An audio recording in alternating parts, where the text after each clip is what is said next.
Lux presents Hollywood. The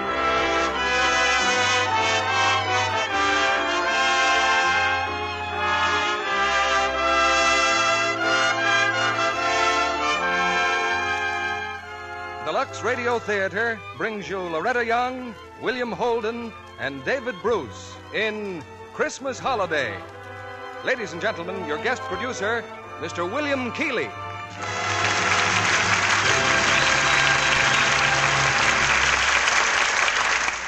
Greetings from Hollywood, ladies and gentlemen. Probably no modern writer has given us more extraordinary situations in his stories, more excitement and suspense and drama than W. Somerset Maugham.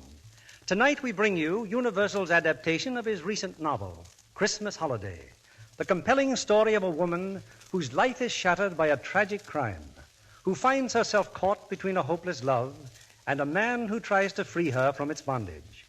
That woman is portrayed tonight by one of Hollywood's outstanding stars, Loretta Young, making her 18th appearance on this stage. Co-starred with Miss Young is David Bruce from the original screen cast of Christmas Holiday. Also, William Holden, who just last week received his honorable discharge from the Army Air Forces and is making his first return appearance in radio. I had the privilege of following Bill's career when I was in the same branch of the service, and also the privilege of following the productions of this theater, broadcast overseas by shortwave. I can honestly say those broadcasts were as much of a blessing to men in isolated islands, steaming jungles, and waste deserts as a cake of Lux soap. And that is no exaggeration. If people knew how much small luxuries like a cake of Lux soap are appreciated overseas, I'm sure we'd all be doubly grateful for them here at home. Grateful, too, that Lux can bring us three fine stars. Loretta Young as Abigail, William Holden as Jerry, and David Bruce as Robert in Universal's Christmas Holiday.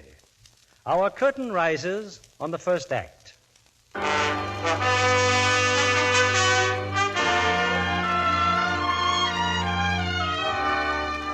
December 24th, 1944.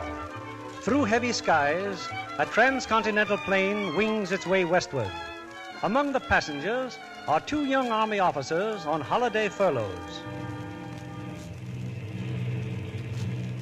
Jerry, we'll be in Nashville in a few minutes. Why don't you change your mind and get off with me? I thought we weren't going to talk about it. Sorry, but you're my best friend, and we've got to talk about it. That telegram you got in camp. What was it? What did she say? Okay. She got married. She got married yesterday. She wishes me happiness. That's all it said. That's tough, Jerry. Yeah. Gonna use for a wedding ring? Here's one you can have cheap. And you're going on to Frisco just the same? That's right. Why? Suppose you do see her. What good'll that do you? Look, Jerry, get off with me. We could have a terrific time. It's practically Christmas Sorry, Eve. but I'm going. Jerry, forget her. Forget her as fast as you can. No, you're not going to make a fool out of yourself just because I've already made a fool out of myself. And she's not going to get away with it. Look, Jerry... That's all I've got to say. Well, maybe you'll change your mind later. You could always get off at New Orleans. I'll pipe down and lay off. Well, I suppose you know what you're doing. Yeah, I know just what I'm doing.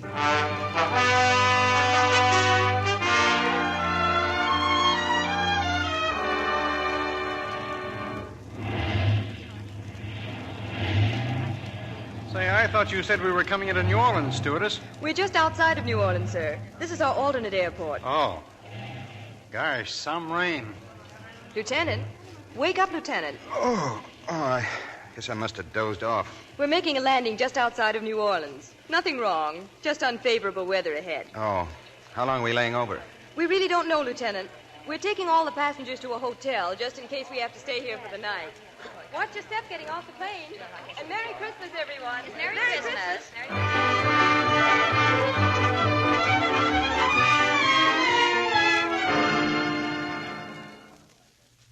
Now, if you've all registered here at the desk, ladies and gentlemen, you can go to your rooms. We're keeping in constant touch with the airport, and we'll advise you as soon as we learn anything. Oh, beg pardon, Lieutenant. Yes? I'm Simon Fenimore, the Evening Inquirer. You one of the party that made that emergency landing? That's right. Oh, anything happen? Anybody hurt? No, nothing happened. Not a thing. Oh, I was afraid of that. Thanks. Take your bags, Lieutenant? Oh, yeah, room 1012. This way, sir. Look, you suppose I could get anything to eat down here? The dining room's closed, sir, but you can probably get a sandwich at the bar. Okay, here. You can go on up with the bag. Thanks, Lieutenant. Oh, hello, Lieutenant. You know, I've been watching you. Ha, what's the matter? Christmas kind of getting you down? Have a drink, Lieutenant. No, thanks. No? Oh, Steve, Yes, Mr. Fenimore? double scotch straight. Yes, sir. Oh, you sure you won't change your mind, Lieutenant? You're just a plain old chatterbox, aren't you? Now, look, I don't want to seem like that. Forget it. I'll leave just as soon as I finish my drink. Something's wrong, huh? I bet you I can guess. You figured on being in San Francisco bright and early Christmas morning, and here you are, trapped like a rat in New Orleans. Am I right? Well, I had sort of planned. I thought so. Planes all grounded, trains sold out.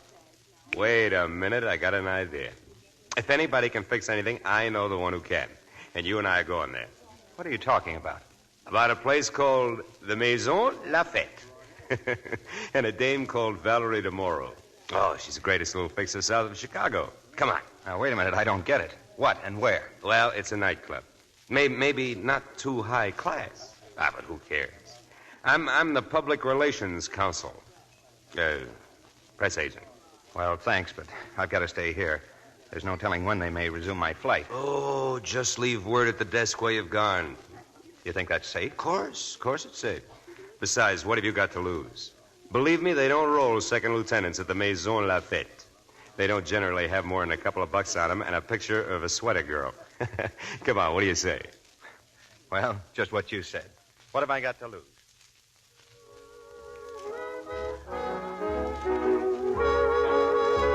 Well, here she is, Lieutenant. This is the lady I was telling you about. Valerie DeMoro, Jerry Mason. Valerie runs this charming little place. How do you do? Please sit down, Lieutenant. And won't you sit down, too, Simon? Thank you very much. I will. Simon told me you're trying to get to San Francisco. That's just what I told her. Also, that you're a very nice guy, and maybe she can fix it to get you on a train. Simon has a heart as big as all outdoors, Lieutenant. He likes to help people, if I can do it. Well, I'd certainly appreciate it, Mr. Morrow. I had a friend ask me the same thing this afternoon. I tried every connection. It was no use then, and it's no use now. I'm sorry. Well, thanks anyway. How about a drink? Oh, no, he doesn't drink. It's an election bet or something. Look, Valerie, do you think you could arrange it so the lieutenant wouldn't be lonely for a minute or two? Like letting him hear the sound of a human voice. Oh, no, really, What about Jackie? Why not? Eddie, Yes, ma'am? see if you can find Jackie. She's probably in her dressing room. Yes, ma'am. Jackie's a singer, kid. She's the so-called star of our so-called entertainment here. Look, now, there's really no need for anything like that. Relax, will you? You give me the willies. It's Christmas Eve.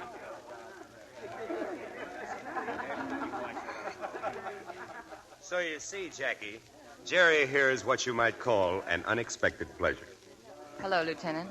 How do you do? His plane had to make a forced landing, sort of. Isn't that the way things always happen, Jackie? You're going along, and all of a sudden, boom, you got to make a forced landing. Suppose you and I just amble along, Simon. Okay. Oh, just one word in parting. You won't find Jackie hard to talk to, Lieutenant.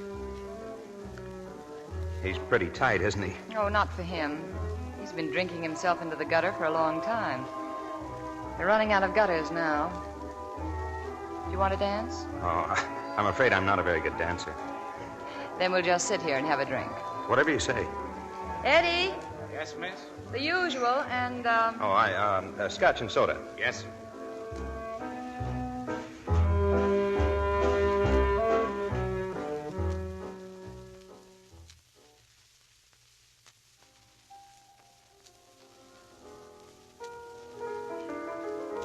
Well, having a good time? Oh, hello. Yes, fine. Our friend Mr. Fenimore just passed out, but don't worry, Lieutenant. He had you on his mind.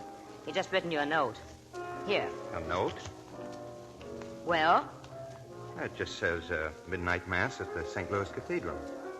midnight mass. Well, maybe you know what he means, Lieutenant. I don't. You're going to the cathedral?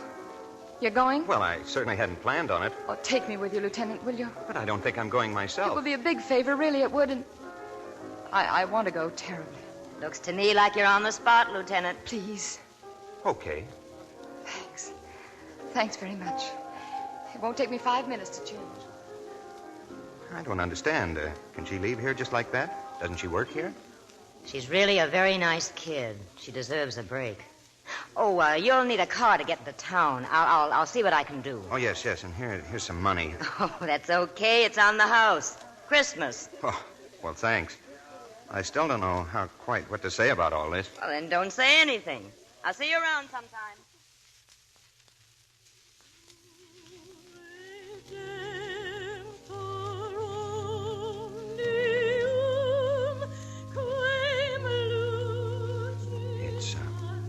It's beautiful, isn't it?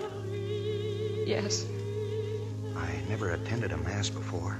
I never knew what it was like. It's been a long time for me, too. What's the matter? Nothing. But you're crying. Is there anything I can... No, please. Just let me alone.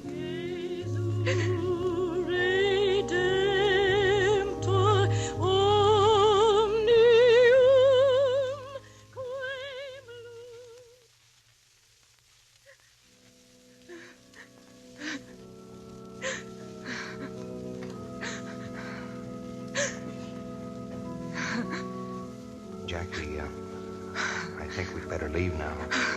The service is over. Practically all the people are gone. But if you want to stay, I'll... No, it's all right. Would you like me to take you home? No, not yet. Would you like a cup of coffee or something? You mind? Oh, no. I was hoping you would. All right. But I'll have to stop by the hotel first. There's still a chance that my plane may get out. Your plane? Yes, that's right. Well, let's see if we can find a cab.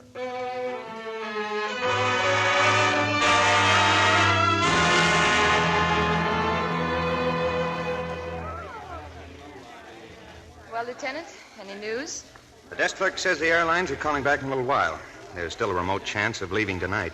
I better get on home then. Oh, no, please. We still can have a cup of coffee. There's a bar just across the lobby. A bar that serves coffee? Well, let's find out. Come on.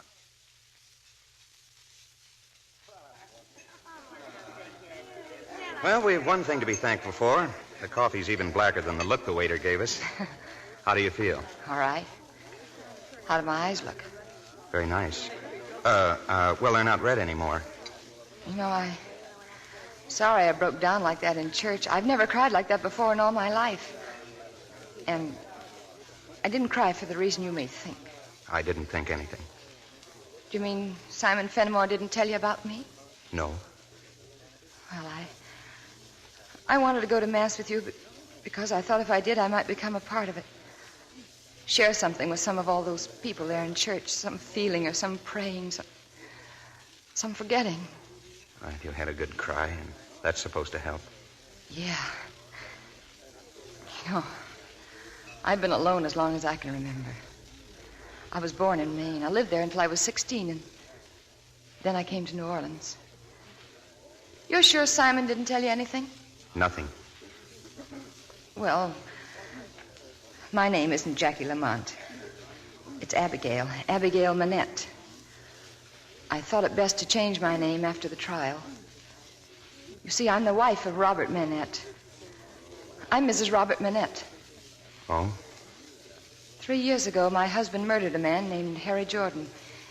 He was convicted and sentenced to death. And then they changed it to life imprisonment. He's in the state prison right now. Look, there's nothing you have to tell me. Really, I want to talk. Really, I want to tell you. Robert and I had been married only about 6 months. I didn't think it was possible to be as happy as we were. Maybe I mean as I was. They wanted me to divorce Robert after he was convicted. They said it was shameful that I should still love him. As if you could stop loving just because it's shameful to love. That night he killed Jordan. He came home very late. I didn't see him until the next morning. He was still sleeping when I went downstairs to the kitchen, and Robert's mother, we were living with her, she was fixing breakfast. Good morning, Mother. Good morning, Abigail. Robert's still asleep. He didn't get home till late. Yes, he stopped by my room. We talked for a while. Didn't he tell you? Oh, I brought his suit down. I'm going to press it for him. I'll have it all ready for him when he gets up. Oh, dear. What is it? Oh, look, there's a stain on his trousers, and it's his new suit, too. The coffee's ready. Take some up to Robert. It's time he was awake. But, Mother, he always likes to have it here with me. He'll be down in a minute. And... Abigail, take his coffee up to Robert. All right, Mother. Robert is up. Robert will have his coffee with his wife and his mother. Then hurry up, darling. Good morning, Mrs. Manette. Good morning. And good morning to you, Mrs. Manette. May I breakfast in my robe? Sit down, Robert. If you look for your trousers... As I most definitely did. Well, I was just about to press them. Thank you, darling. Well, Mother, where is it? The morning paper. Here. There's nothing in it. Oh. Just 24 pages of blank paper, huh? You know what I mean. There's nothing. Nothing. You're sure? What's this nothing? Nothing what? Oh, you should know Mother by now. She says there's nothing. There's nothing. Sit down, sweetheart. You can press the trousers later. Well, except they'll have to go to the cleaners. There's a big stain, Robert. And, darling, you should be more careful. We're trying to economize, remember? Mother, what are you doing? If this suit has to be cleaned, the pockets have to be empty. You're not to go through my pockets, do you hear? Robert, this money. Where did you get all this money? Robert. You know where I got it. Oh, you promised us you wouldn't gamble. You promised both of us. Except it wasn't gambling. It was a sure thing. Money in the bank.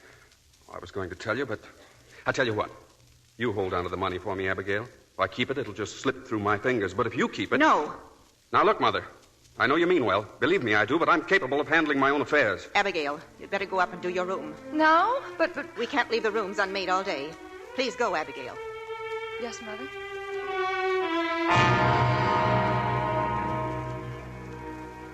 I was hurt and puzzled and so worried. I said nothing to Robert when he came to kiss me goodbye. Nor did I say anything during the afternoon when I saw Mrs. Manette slip into the backyard carrying Robert's suit. She went to the incinerator and threw it in, and stood there until it was consumed. When Robert didn't come home for dinner, I made up my mind to get at the bottom of this mystery at once. Mother. Yes, dear. I've wanted to talk to you all day. I must talk to you. What is it? What's it all about? What's what all about, Abigail? Well, this morning. About there being nothing in the paper. Nothing about what? And Robert's trousers. You burned the suit in the incinerator. Why? I burned his suit? Robert's suit? Yes. Oh, now I know what you're talking about. You remember that old blue velvet dress of mine? Well, I just decided I couldn't stand to look at it another minute. Robert's suit. I could get nothing more out of her. A little while later, we had a visitor, a detective. He asked us to tell Robert to stop by police headquarters. He said it was nothing important. I went to bed, but I couldn't sleep. 1,000 terrible thoughts stabbed through my mind, and then suddenly the bedroom door opened softly. I turned on the lamp. It's kind of late, isn't it? I'm sorry. Robert, are you all right? Where have you been? I'm all right. Why aren't you sleeping? Well, I've been worried about you, Robert. I got tied up. I wish people would stop worrying about me. What is it now? There was a detective here to see you. What did he want? He said you should go to police headquarters tomorrow. Okay, I will. Why? I don't know. Robert, what are you trying to keep from me? It's nothing. But, Robert, please, I want Please, to know. Abigail, it's nothing. If there's anything wrong, Shut darling... up! Shut up and let me alone!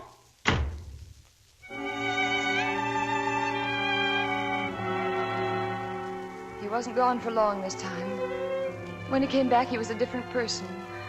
Oh, he was so gentle and so sweet. So full of remorse and begging for forgiveness. Darling, how can I tell you how sorry I am? You know I wouldn't want to hurt you for anything in the world. I know that. Please say you'll forgive me, please. I do, Robert. I do forgive you. Darling, you must tell me the truth. Where did you really get that money? You didn't win at gambling, did you? No. Darling, you know how silly Mother is about putting her money in a bank. Yes? You know about that cash she keeps in her room. Well, I got in a jam last week, and, well, there was just no other way to get out of it. I borrowed some of it. I see. Sweetheart, I know I've said it 100 times before, but this time I mean it. Everything's going to be different. Oh. Abigail, after all, those people had to be paid. What people? Well, you know, those people I owed money to, Jordan and those other bookmakers. I don't believe you. What about that detective? And what about those trousers? Mother couldn't get the stain out. I put this suit on and took the others to the cleaners. Robert, I saw your mother burn those trousers in the incinerator. Okay. I lied to you. But if anybody asks you, I got those trousers dirty cleaning the car. But why? Do you hear me? Cleaning the car. They got dirty, and my mother gave them away to a tramp. You stick to that story, Abigail. It's a story my mother's going to tell. And about the money, if anybody asks you, you never saw that money. You never knew I had it. My life may depend upon it. No. Abigail, if you ever loved me. I don't know what you've done, Robert. I can't help myself. I'll always, always love you.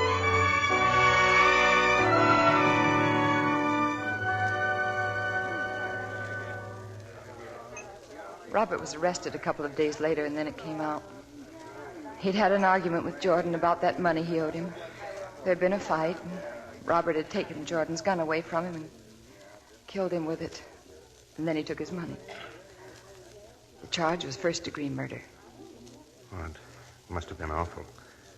Is there anything I can do? No, not a thing. You're a nice person, Lieutenant. Lieutenant Mason. Lieutenant Mason. So that's you, isn't it? Lieutenant Mason. Oh, excuse me a second, please. I'm Lieutenant Mason. About your plane, sir. The desk told me to tell you there'll be no planes out of New Orleans until tomorrow. Tomorrow? Oh, well, thanks. Thanks very much. Well, where were we, Lieutenant? You were saying I was a nice guy. And you are. And it's late, and it's time for me to say goodbye. Where are you going? I don't know. Maybe home. Maybe back to the Maison Lafayette. I'm tired. I'm awful tired. Look, the bellboy just then. My plane's leaving in 30 minutes, so that leaves a perfectly good room going to waste upstairs. Why don't you use it? Are you sure your plane's leaving? I'm sorry, I didn't mean to say that. All right. I just thought that, well, you do look tired and something upset you terribly in I the thought trip. I explained all that in my own vague sort of way. Yes, you did. Let's skip it then. I'll see if I can get a cab. Oh, Lieutenant. I'll surprise you. I'll take that room. Oh, swell. I'll have him send my bags down. You've been nice. Maybe we'll meet again some stormy Christmas Eve. I hope so. I'd like to very much.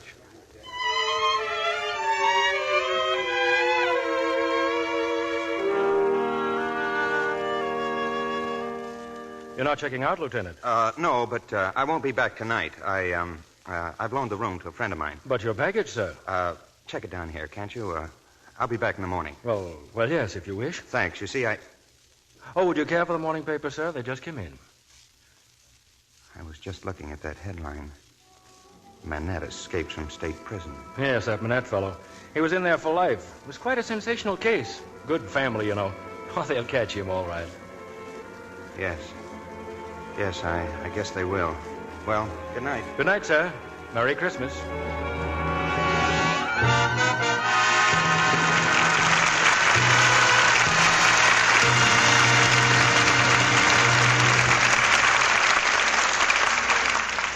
In just a minute, we'll bring you the second act of Christmas Holiday.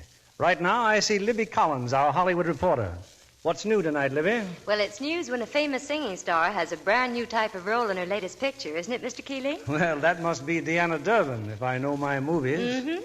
The picture is Universal's Lady on a Train, in which Deanna's co-starred with one of our stars of this evening, David Bruce. It's a mystery thriller, and I understand Deanna does a fine job as an amateur lady sleuth. And wait till the women in our audience see the clothes she wears.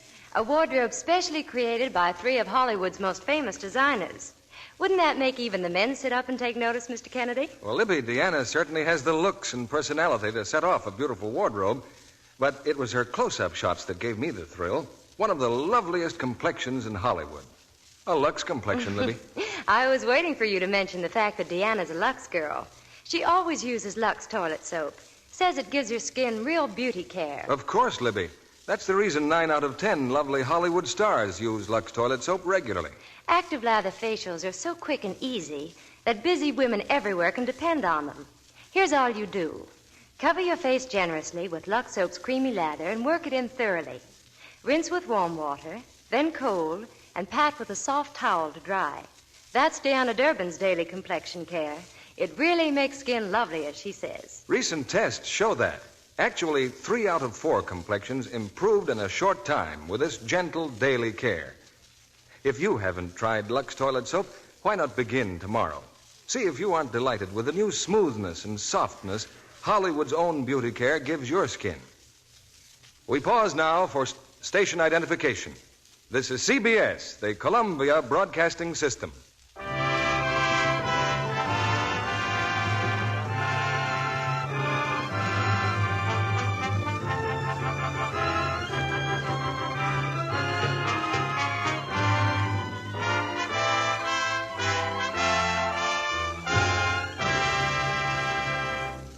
Act Two of Christmas Holiday, starring Loretta Young as Abigail, David Bruce as Robert, and William Holden as Jerry.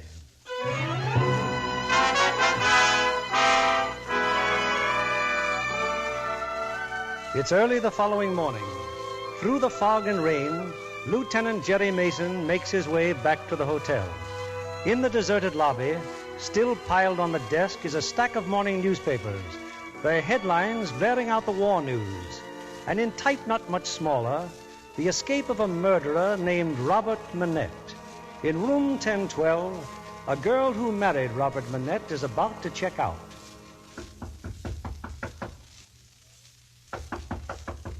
Yes? It's me, Jerry Mason. Who?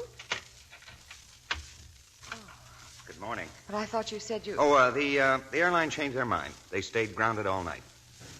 You don't lie very well, Lieutenant. Well, you looked so tired last night and upset, and I got a swell room at the athletic club.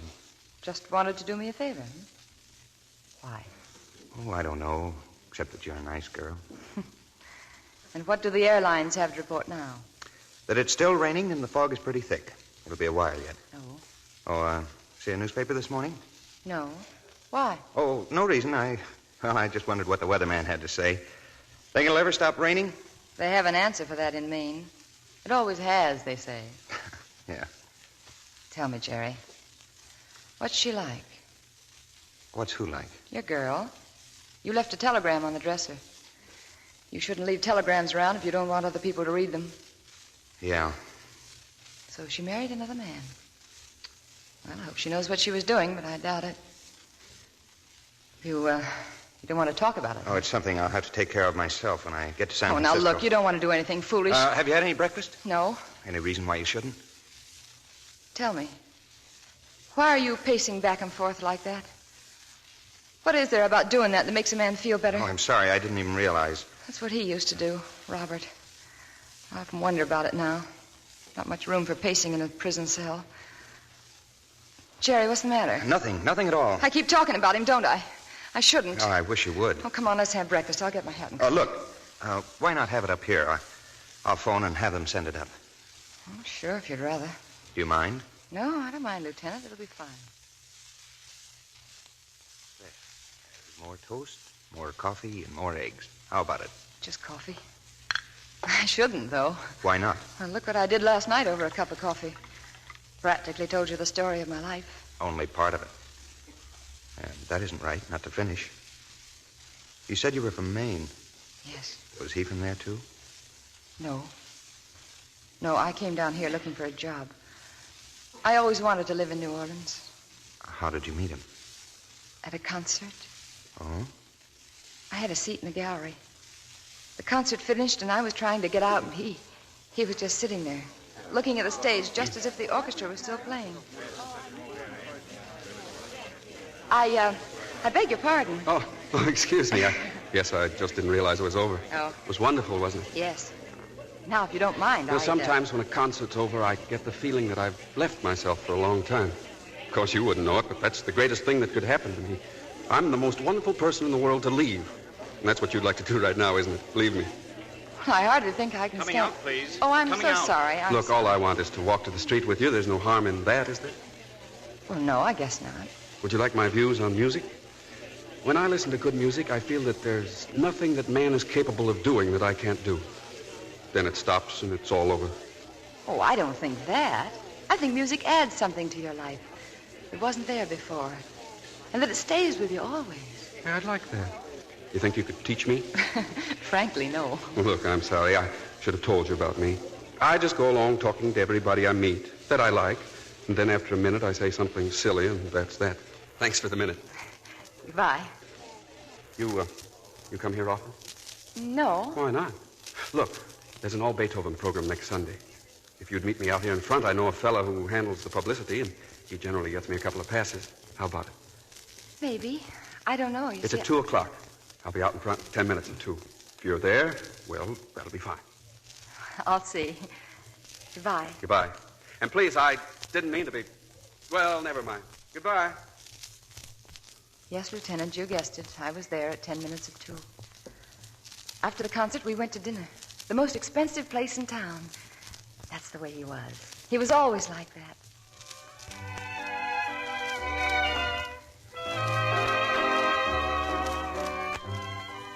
You keep looking at your wristwatch, Abigail. Well, that's because I keep thinking of a stack of envelopes at home. I have to have them all addressed by morning. Why? So I can get paid. So I can eat. Well, you've got something there. I told you I worked in a stockbroker's office, didn't I? Yes. But I just got fired. Oh. I get fired all the time. You don't know much about me, do you? Well, a little. I'm very observant. All you really know is that my name is Robert Minette. Now, does that name mean anything? Well, isn't there a Minette Park down by the river? Yes. And a Minette Street, and there used to be a Minette Mansion. My great-great-grandfather was Governor General of Louisiana before there was a United States. For 150 years, there hasn't been anything going on around here that a Minette... Well, it does something to you to get standards set for you and ideals and ambitions that, well, that you just know are too high for you. You're a Minette, so they expect you to set the world on fire. Except I don't have a match. You do understand, don't you? Yes, I do. Well, then you're a genius because I don't. Anyway, now you know why I am the way I am. Oh, what's the matter with the way you are? If you think I'm going to tell you, you're wrong. You haven't caught on to a very important thing. What? I'm doing my best to get you to like me. Now, which do you like better? The person I pretend to be or the person I am? Oh, the person you are. You're making a terrible mistake. I don't think so. Well, if you really don't think so, that'd help an awful lot. Come on, let's dance.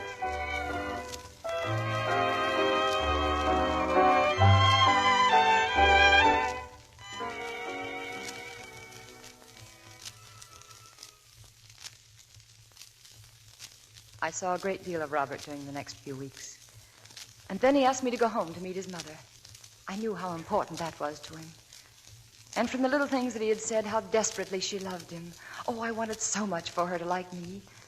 I suppose it was really pretty funny because all the time there was only one thing that she wanted. And that was to be able to like me, to approve of me. Because I was her last chance to save Robert.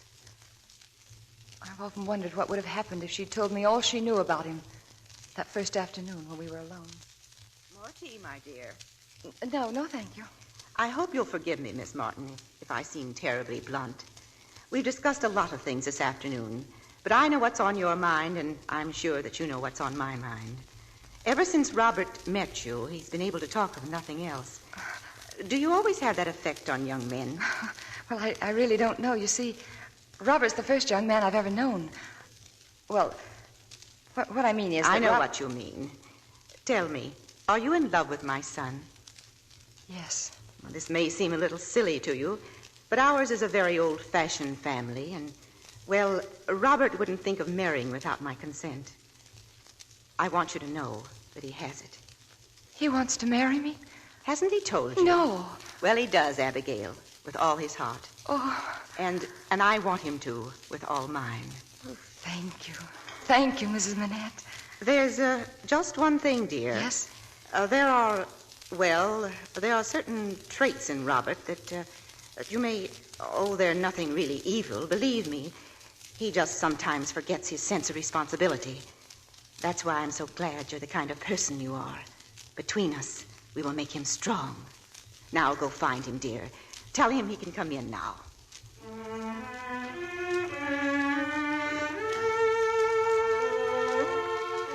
Later, when we were alone, Robert said he wanted to take me someplace. That was very important that we go. Cafe, he said. Not a shabby place, just a cafe. He often talked in silly little riddles like that. I just laughed and went with him. Have a good look, Abigail. This is the den of iniquity I used to spend so much of my time in. I see. You know, your mother warned me about you, Robert. Oh, I can tell you much worse things about me than she can. You see, I know more about the subject. Abigail, do you think there's any hope for me? Well, maybe. Robert, what is this place? A hangout, gamblers, bookmakers. Why do they have to make it so uncomfortable for themselves? It's so full of smoke. Oh, it's a law. Don't ask me why, but it's a law. I came here to look it all in the face and say goodbye. Do you believe me? Yes, of course I believe you, darling. Look, up there at the bar, that big fella. Yeah? That's Harry Jordan. Who? Jordan. He's probably the biggest bookmaker in town. I've seen him lose as much as $30,000 in... I guess I do get a little too excited over something that doesn't mean anything to me anymore. Well. Mr. Robert Manette, in person. Oh, hello, Simon. You know you haven't been honoring us with your presence lately. Oh, but now that you're back, all is forgiven. Isn't that right, Miss Martin, Mr. Fenimore. Oh, how do you do? Yeah, they tell me our friends the bookies are arranging one of those sucker traps at the racetrack tomorrow. You know anything about it? No. Oh, if a fellow was sure he could clean it up. But that's the trouble with these dirty crooks. You never know when they're on the level with their crookedness. Isn't that right, Miss Martin? I don't know what you're talking about. Why don't you ask Robert? I don't think I know anybody who can explain things more clearly to a beautiful girl than Robert. Why don't you just get along, Simon? I've got to go to the paper anyway. Got a lot of good stories to write. Fire of mysterious origin. Bad boy meets good girl. Damage estimated at $3,000. I can't tell you what an interesting life a reporter leads. You're getting way out of line, Simon. I don't mean anything. See you later. Goodbye, Miss Martin. I'm sorry, darling. He isn't really a friend of yours, is he? No, just a newspaper reporter I happen to know. Oh. Abigail, I'm trying to punish myself. I wanted you to see how rotten I've Darling, been. you mustn't. It's all right now. It's all past. You'll believe that. You'll help me. Darling, I love you. Let's get out of here.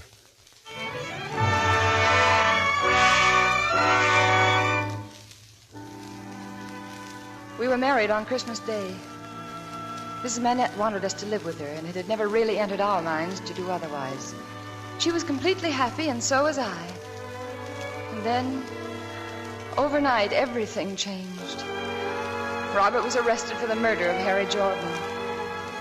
Mrs. Manette still had the money she'd found in Robert's trousers. One morning while she was out, 2 detectives came to the house. When Mrs. Manette returned... What happened, Abigail? Did they find the money? What happened? Nothing. They didn't find anything. Oh, thank goodness. I saw their car here.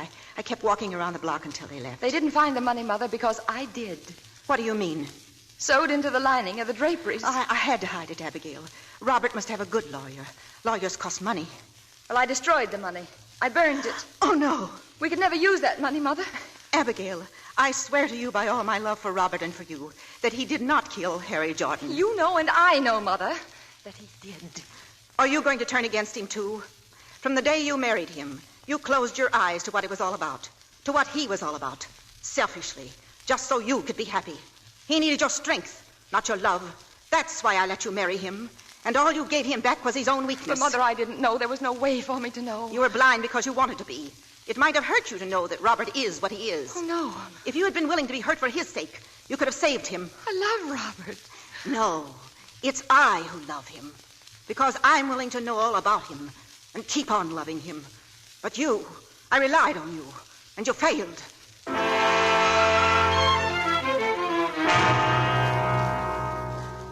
The trial was short. Robert had confessed. We walked out of the courtroom together, Mrs. Manette and I. Neither of us could say anything. But outside, on the steps of the courthouse, suddenly she whirled and faced me. You killed him! You killed him! You killed him! Well, that was about a year ago, Lieutenant. She left here and went to New York. Housekeeper for some wealthy family. And what happened? It didn't make you feel different about him? About Robert? No.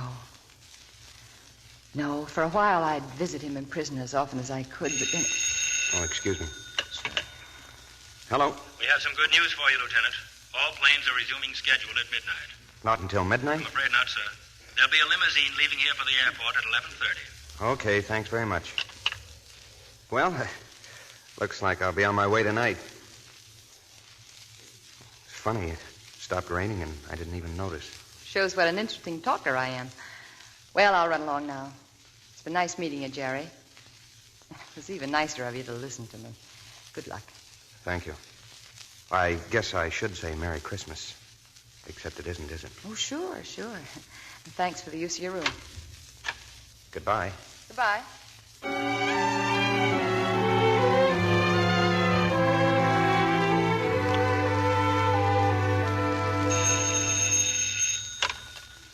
Hello? This is Simon Fenimore, Lieutenant. Say, that girl, Jackie Lamont, do you happen to know where she is? She was here, but she left about an hour ago. What do you want?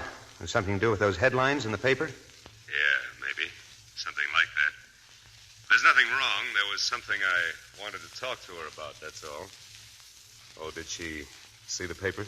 She hadn't when she left here. Oh. Well, thanks, Lieutenant. Goodbye. Okay, Simon. What did he say? I told you he wouldn't know where she was. Now, why don't you get out of here, Manette? My landlady wouldn't like this. Think of the wonderful story you can write for the newspaper. Escaped murderer hides out in reporter's room. Exclusive. At least you can put down that gun, Robert. Tell me again. The woman who runs that joint, what did she say? Okay. She hasn't seen us since last night when she went to the cathedral with that lieutenant. And what's wrong with that? What size suit do you wear? Look, Robert, the cops are looking for you all over town. And I want to shave, Simon. I want to look pretty when I see my wife again. Clean and pretty. You can understand that, Simon, can't you? Yeah, I understand. Well, I'll get on downtown. Help yourself to whatever you want. No, Simon. I'm staying here till it's dark, and you're staying with me. I went to a lot of trouble to see my wife. My wife who gets a job in a place like the Maison Lafette while I'm in prison. I've got things to talk over with her. You can understand that, too, can't you? What are you going to do?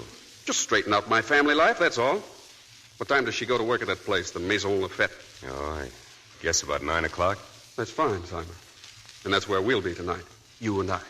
9 o'clock at the Maison Lafette.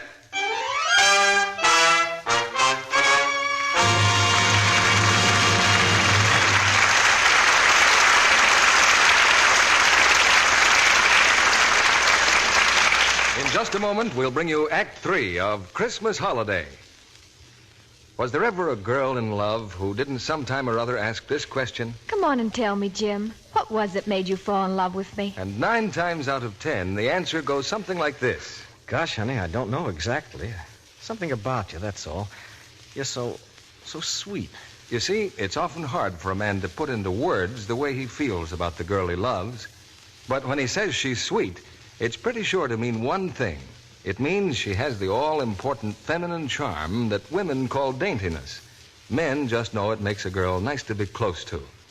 Here's what a famous screen star, Maria Montez, says. Without perfect daintiness, no other charm counts. And she gives you a tip. It's so easy to make daintiness sure. A daily Lux Soap Beauty Bath does the trick. The creamy, fragrant lather leaves skin really fresh and sweet. Yes, charming women everywhere have discovered that their complexion soap, Lux Toilet Soap, makes a delightful bath soap, too. They love the luxury of this satin-smooth cake, the delicate clinging fragrance it leaves on the skin. They love the way it lathers, even in hard water. Yet Lux Toilet Soap is thrifty, too. Each cake can be used to the last thin sliver. So, for a real beauty bath, use the soap that's luxurious yet inexpensive. The soap 9 out of 10 screen stars prefer. Hollywood's own beauty soap. Why not get some fragrant white Lux Toilet Soap tomorrow? We return you to Mr. Keeley. Act 3 of Christmas Holiday, starring Loretta Young as Abigail, William Holden as Jerry, and David Bruce as Robert.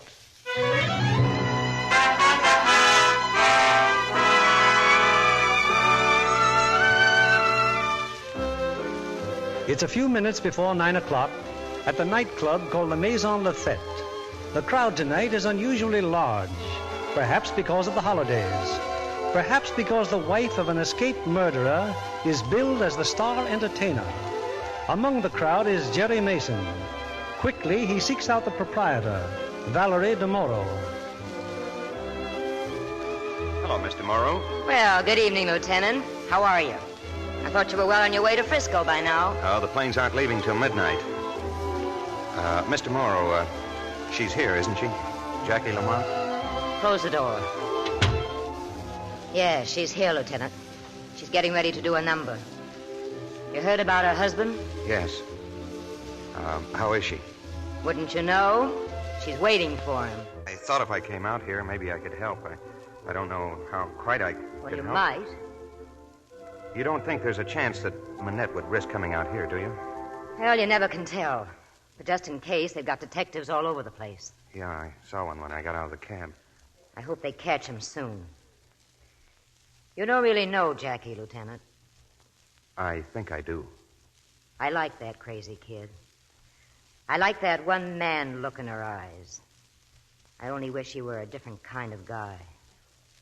When she came here tonight, I told her to go on home, but she wouldn't go. She wants to do a job.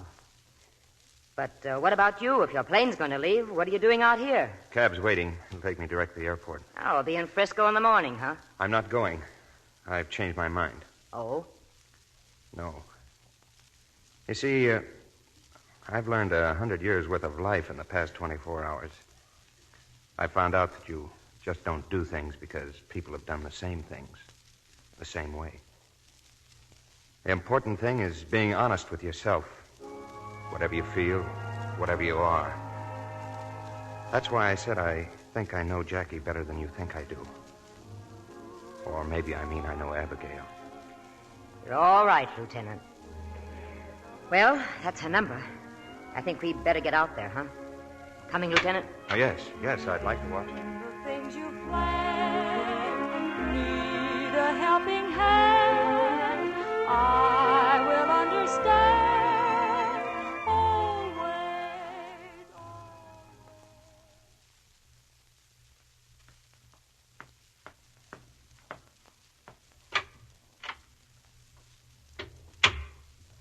Did they let you away that easy? Don't you even take an encore? Robert. Oh, Robert, my darling. Oh, here, let me look at you. Let me look You at look you, well, Abigail. Abigail. Oh, no one has called me that. Oh, that's right. You're Jackie now, aren't you? Yes. Jackie Lamont. No, don't turn on the light. I like it this way. It's a nice effect. The moonlight streaming in the window, and Simon here squirming against the shadows on the wall. Say hello to Jackie, Simon. I'm sorry, Jackie. Robert, we can't stay here. There must be a dozen detectives here looking for you. I keep telling him that. I keep telling him. I know to get they're out. here. They're on the dance floor, and they're at the front door, and they're at the back door. Yes. Kind of forgot I might not want to come in that way just to please them. Simon and I use the window, and I'll go out the same way. We'll have to hurry. I can be ready in just a minute, and we'll need some money. Maybe Valerie Wait a will minute. give us some... You mean you want to come along with me? Why? Tell me that. Why? I've kind of had the idea the last 2.5 years that you'd gotten used to getting along without me. At least it looked like that, didn't it, Simon? Robert! I'll get the money. You're staying right here. What kind of a fool do you think I am? You thought I'd rot in jail, didn't you? And you could do whatever you wanted to. Probably I'd never know. And even if I did, it wouldn't make any difference. There'd be nothing I could do about it anyway. Whatever made you think you could get away with it, Abigail? Robert, I love you, darling. I love you. I You love know, the you. way you say it, I could almost believe it. Say it a little louder. I'd like the press to hear it. Say it for Simon. There hasn't been a second that I didn't love you. Sure. Right here at the Maison Lafette. There's only one reason I've been working here. Only one. When it was all over the trial and everything, I saw that your mother was right. I should have kept you from doing those things you were doing, Robert. I was just as much to blame as anybody. I can still hear them call you guilty. Guilty. Guilty. I knew it was meant for me, too, and I wanted to die. But you were in prison, Robert, and you were alive. That's why I had to live like you and to suffer like you. People that I've met here had nothing but contempt for me. And that's what I wanted, was contempt and degradation. And now, darling, now do you know? This is my prison, Robert. But I'm not as strong as you are. I can't break out without you. I need you, darling. I've been holding on to you all this time, Robert, because I love you. They told me after the trial how my mother stood on the courthouse steps and slapped you across the face. It's time that I give you your reward, too. Anybody that loves as much as you do is entitled to a reward. Manette, don't. Manette, put down that gun. You've never loved anybody but me, Abigail, isn't that right? No one else but me. No. Of course, people don't understand. They never do. Or there might even be somebody who thinks you didn't love me, that you enjoy your career out here. And maybe that's true. Maybe people are right. Maybe you're what they say you are, a cheap dirt... Stop it, Robert! Who's in here? What's going on? Get away from that light switch. Come in, both of you. Close that door. Now, get over against the wall. Yes, soldier, you too. Now, don't be a fool, Manette. You ought to know how easy one of these things can go off, soldier. If you got any sense at all, you put that gun away. I promise the police won't try any rough stuff if you do. Get smart, will you, Manette? Put that gun down. Wait a minute. What do you mean, you? You promise? They're closing in. I heard them talking just now. I heard them mention this dressing room. You killed a man once, Manette, and you didn't get away with it. This time they're going to hang you. Shut up. You're not going to kill anybody here, Manette. You're not going to shoot me because you'll have to wait until I turn my back on you.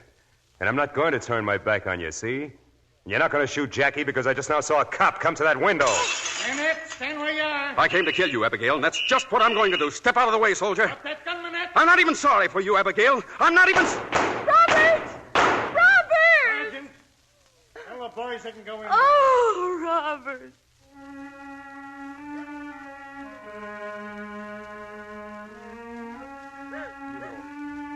You know, I never saw you cry before. Not once. Oh, Robert. Robert. You can let go now, Abigail. No. You can let go now. No, darling, no. Robert. You heard what he said, Abigail. You can let go now.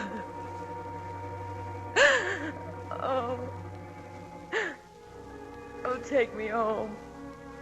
Oh, please, take me home.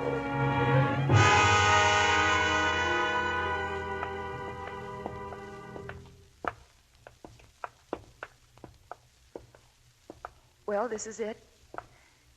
This is where I live. Thank you, Jerry. I was planning to go to the airport in a little while, Abigail. Except I'm not going until I know that you're all right. Until I know what you're going to do. I won't leave until I know. You know, all of it was like a dream. A beautiful dream at first. And then a nightmare that wouldn't end. It would never end as long as I lived. But tonight it did end. I'm alive. Abigail. I'm all right. Really, I'm all right. I'll be going back now, Jerry. Back to Maine, I mean. My grandparents, they live there. I think I'd like to see them.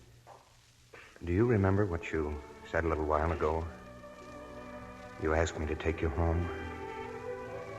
I can't tell you how that made me feel.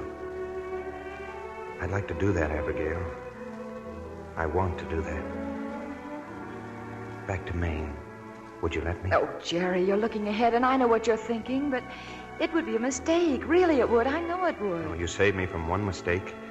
I was going to San Francisco, remember? All I want is to take you back, Abigail. And then maybe, if I ever get another leave sometime, maybe I could come and see you. If you'd like to see me. If I'd like to... Oh, thanks, Jerry. I think that'd be fine.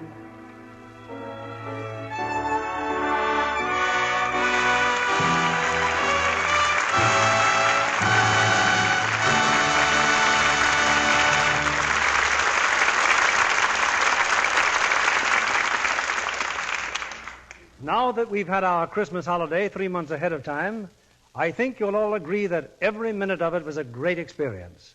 Thanks to Loretta Young and 2 ex-servicemen we're proud to welcome to this theater, David Bruce and William Holden. Oh, how about yourself, Bill? Last time I saw you, you were in uniform, too, and with eagles on your shoulders. Well, Loretta, with your husband in the service, that makes this performance strictly GI. Right, boys? Yes, sir. Yes, sir. Oh, come, fellas, let's demobilize. You can treat the colonel like a human being now. He's just a producer. Quiet, Loretta. Here in Hollywood, you don't refer to a producer as just a producer. Or as a human being. Now, seriously, Bill, you must be glad to be making feature pictures with established stars again. I am, David. But I feel that I've directed some of the biggest stars in the world these last few years. Biggest stars in the world? The men of the Army Air Forces. Pilots, gunners, bombardiers, and ground crews. Men who have just completed the greatest performance in history. Oh, I think we'll all agree with you there, Bill. I missed meeting you in person in the Air Force, Colonel, but I saw your picture Target for today, and it was really great. Were your Air Force pictures strictly for instruction purposes? That's right. We made pictures covering every detail of our activities, from taking off a bomber to coming out of a dive. Coming out of a dive, don't you just sneak out the back way? Tell us, Bill, do you think that motion pictures will be used for education in civilian schools from now on? I think they can be, and in many cases should be. Oh? They did wonders in the service. I think I could stand to go back to school again and brush up on my 3 G's. Don't you mean your 3 R's? No, 3 G's. Grable, Garbo, and Garson. You know, I'd sort of like to brush up on the Old West with Loretta Young. The Old West with Loretta Young? Yes, if the professor will give a showing of Along Came Jones. Oh, you mean her current Gary Cooper picture? Yes, but I wasn't thinking about Gary Cooper. Just Loretta. You mean you're falling for that Lux complexion, David? And he's not alone in that, Bill. Well, thank you, kind people. And I'm not alone in using Lux soap, either. Most of the people I know depend on it. It's a wonderful complexion care. And in return for those kind words, Loretta, Lux has a special treat for all of you next Monday night when we take you to colorful Hawaii for Universal Sparkling Comedy, It's a Date. Our stars are Brian Ahern as the wealthy bachelor trapped by love, Diana Lynn as the young, ambitious actress training for her first big role, and Gail Sundergaard as the mother who finds herself in the center of a mix-up fit to end all mix-ups. Who gets who and who gets what? Well, you'll hear the surprising answer next week. It's a date for Monday night, Bill. And thanks a million. Good night, sir. Good night, and our thanks to all of you.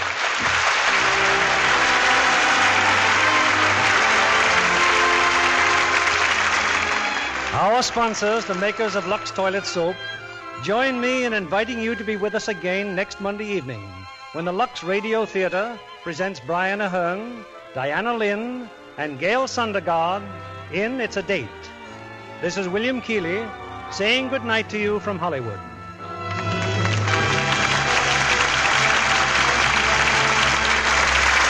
Every loyal American is interested in speeding our return to normal, overcoming shortages, and supplying Americans both here and overseas with things they need. So remember, we are still critically short of these very essential products, fats and oils. Waste fats are important not only to the manufacture of medicine for our wounded, but equally important in the manufacture of civilian goods. Automobiles, tires, vacuum cleaners and refrigerators, nylon, plastics, paint, soap, and scores of others. Housewives can render a vital service to their country by saving all waste kitchen fats, every drop, no matter how charred or discolored. Keep a tin can handy and deliver waste fats regularly to your butcher. He'll give you 4 cents plus 2 red points for each pound. William Holden appeared tonight through the courtesy of Paramount Pictures, whose current release is Duffy's Tavern. The war is over, but with millions of our men and women overseas, the Hollywood Victory Committee has pledged its continued support to the entertainment program of the USO. To date, almost 4,000 Hollywood performers, stars of screen and radio, have traveled millions of miles to brighten the leisure hours of our fighting forces. With the support of the entire motion picture industry, they'll continue to visit our occupation forces, just as they are currently entertaining wounded servicemen in hospitals and convalescent homes throughout America. This program of the Lux Radio Theater will be broadcast to our men and women overseas through cooperation with the Armed Forces Radio Service. Our music was directed by Louis Silvers. This is your announcer, John Milton Kennedy, reminding you to tune in again next Monday night to hear It's a Date with Brian Ahern, Diana Lynn, and Gail Sundergaard. 3 little words when you bake and fry mean surefire results. Rely on Spry. Rely on Spry for light, full-flavored cakes, tender, nut-sweet pastry, crisp-coated, digestible fried food. You can say that again. Rely on Spry. Pure, all-vegetable shortening at its creamy best. S-P-R-Y. Be sure to listen in next Monday night to the Lux Radio Theater presentation of It's a Date with Brian Ahern, Diana Lynn, and Gail Sundergaard. This is CBS, the Columbia Broadcasting System.